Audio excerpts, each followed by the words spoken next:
Hey everyone, my name is Chris Lambert, and on this channel we talk Kanye West. I made a video kind of talking about the album cover already, but it was in the context of Kanye's entire day, all of his tweets, and I know there's some of you that don't care about any of that and just want to hear about the cover.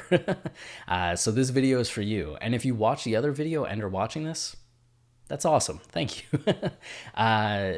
So let's get into some of the analysis of what I think this cover means and what we can take away from it. And just a little bit of preamble. I don't know how many people know my background or just think of me as this guy that has a Kanye YouTube channel, but I write novels, right? I've been writing poetry and fiction, poetry for 20 years, fiction for 13 years. Degree is in English and creative writing and film studies. And I worked as a film critic for 7 years. I started my own sites and was doing explanations, right? Of explanations of endings, of themes, of just tension moments that people didn't quite understand rather than reviews. And that was doing well enough to both just movie watchers and movie people in the industry that I was able to leverage that into press credentials to Sundance and South by and Toronto and get more writing and interacting with the independent film community. I got to consult on a few movies, nothing big, but consult on a few movies. And that kind of analysis we took to Kanye and Kanye's discography. That's why we started Watching the Throne to begin with. And we went line by line through Kanye's entire discography, explaining each song, each album, looking at the narratives and themes. And even if you don't agree with everything, I do think that there's a lot to take away and that we've definitely provided some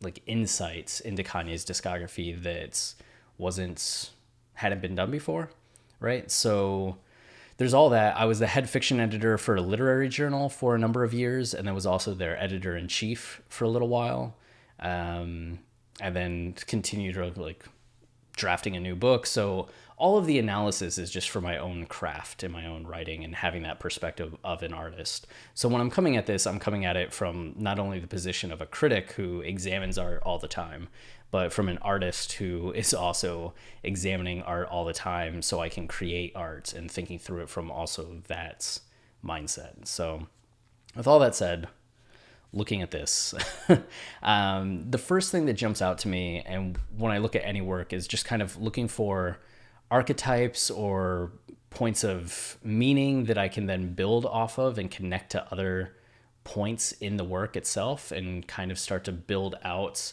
a concept, an idea around an archetype or an argument that makes sense. So when I look at this, the first thing that jumps out to me, of course, is the floating bodies, which immediately starts to get into the idea of ascending to heaven or the spirit leaving the body.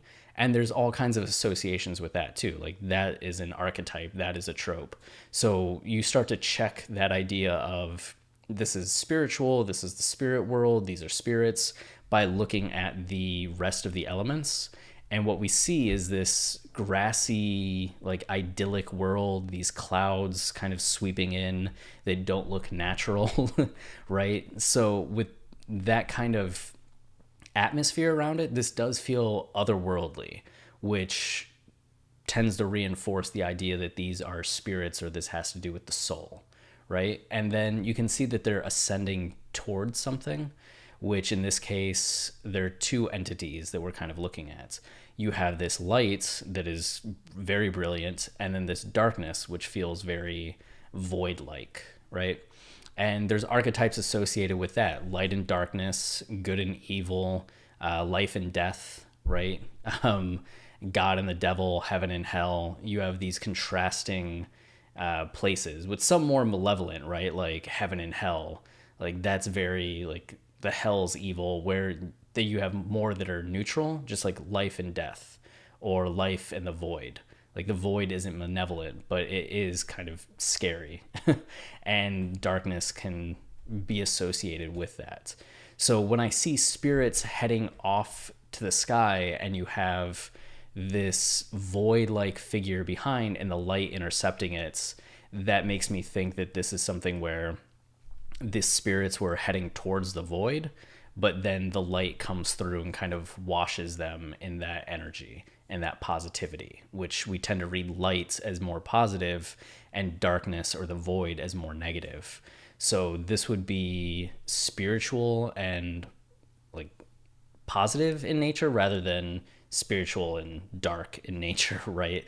Like the cover of Dante's Inferno, where you feels very hellish rather than this feeling a little bit more heavenly, especially just with the grass and the sky feeling a little bit more heaven in tone, even if it's just supposed to represent this other world or going off to pasture, so to speak. But there's also like an interesting notion when you start to get into this. You can look very broadly at the elements here and start to look at, okay, these are souls and they're heading towards the void or a light. You can refine that when you look at the title or even when you go outside of the work itself. So when we look at the title, it's Donda with child. So that's looking at a person or a woman who is pregnant, right? She's with child, carrying the child. And one of the big fears with any pregnancy is, will the child be born or won't the child be born? Whether that's through a choice that the mom makes or just through the natural hazards that come with being pregnant and carrying a baby to term. So that also starts to give some context to this. You could view these as all spirits of children, right? And just, will they be born or won't they be born? Or you can look at this as parent figures and the child there. And the parents are kind of watching the child head towards one of two fates, either the light or the void.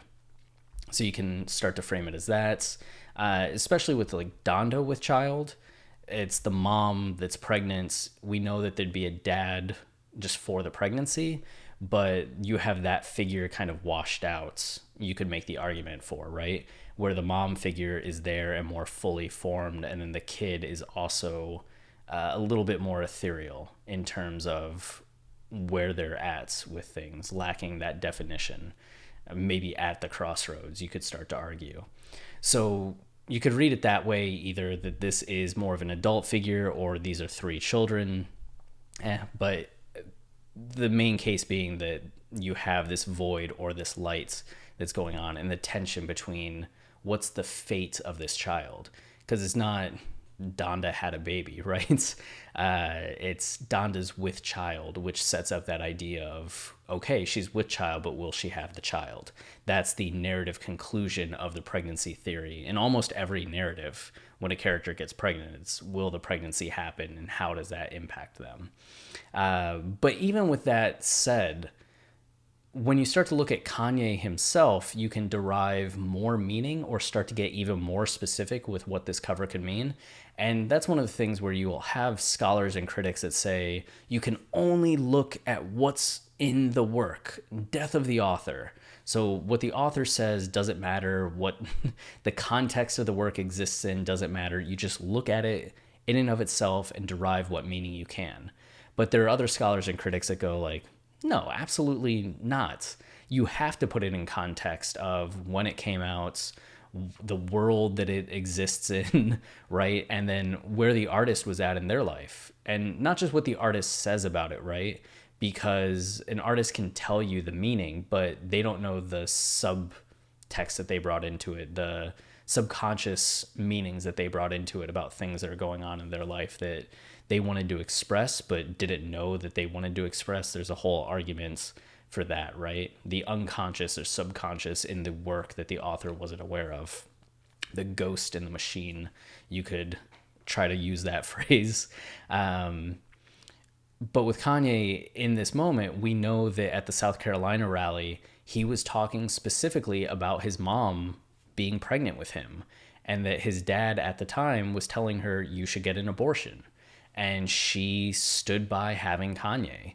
And just the idea that Kanye West wouldn't exist if Donda had listened to her husband at the time. Like, how crazy and how different the world would be if that had happened. And Kanye then takes that to the next level, admitting that he tried to do the same thing. When Kim came to him and said she was pregnant, he said that they should have an abortion. And now, after Kim refused to do that and had North 7 years later, he has North and loves her so much that when he thinks about the fact that he's the reason she almost didn't exist, he breaks down into tears. It's that emotional for him. So that's one of the things that we can see has been on his mind, is that sense of what he almost did and what his mom did for him, right? So when you bring that context into this, knowing Donda with child, and he's the child, and she could have had an abortion but decided not to have an abortion, that also brings back to this dynamic between the void and the light, right? With the void being the abortion, the light being having the kid, life.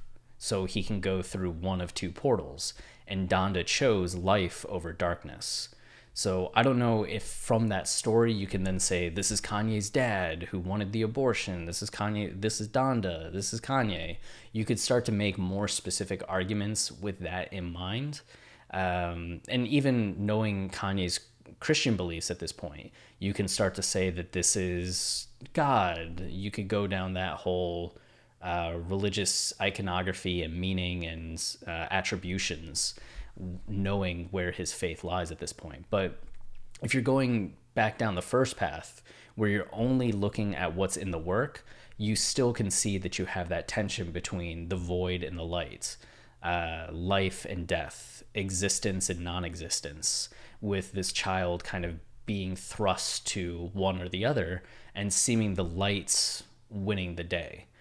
Because it's Donda with child and Kanye's the child that came out of that, it seems like that is a fair reading, that he got life rather than the void. But he's aware that that was a choice and on the table. And that's a cover. But that doesn't really account for, like, you might be saying, like, Chris, why the green? Why this orange? Like, is there tension there? What's the meaning there? I wish I had an answer. I mean, the green that we see is of the grass, and you have that on the left side, and then you have the light and that on the right side. It could just be an aesthetic choice. It could have more meaning. If it does have more meaning, I don't necessarily derive anything from it right now. Maybe listening to the album, there would be something on there that I would go like, oh, that's it. That's where the green comes in, or that's the tension between these two colors. But without that further context, at the moment, I don't have any kind of point or purpose to the green and the orange, right? Not so much as I have from these primary elements of the void and the light. Okay. And I think that does it. If you have any thoughts, any interpretations that you've been having of this, any concerns for the interpretation, or just even questions about the thought process going into it, or those two critical examinations of death of the author, where you only consider the work itself, or inclusion of the author, where you have to have the context of when this is coming out and where the author's at or the creator's at when they're making this and releasing it. I guess that's all that I have, but I hope you enjoyed watching. I hope it was interesting. If you want to support the channel, there's 3 easy ways. I guess one costs money, but the easiest is just liking, commenting, and subscribing. That tells YouTube this is content that people enjoy, and then they show it to more people, which helps a lot. We also have a Patreon where all the podcast episodes, like that line by line analysis that I talked about, those exist there. So it's $5 and you get 100 plus episodes, 200 hours of content, where we go through Kanye's entire discography without watching The Throne or Watch The Throne and Cruel Summer, but every other album. And you can hear us analyze. You may not agree with everything, but you'll definitely have some deeper and newfound appreciation for some songs and albums. And then listening to the podcast on Apple, iTunes, wherever you listen to podcasts, goes a long way as well. We're also on Twitter at Kanye Podcast, if you want to interact there. But that does it for now. Until next time, stay wavy, keep it loopy.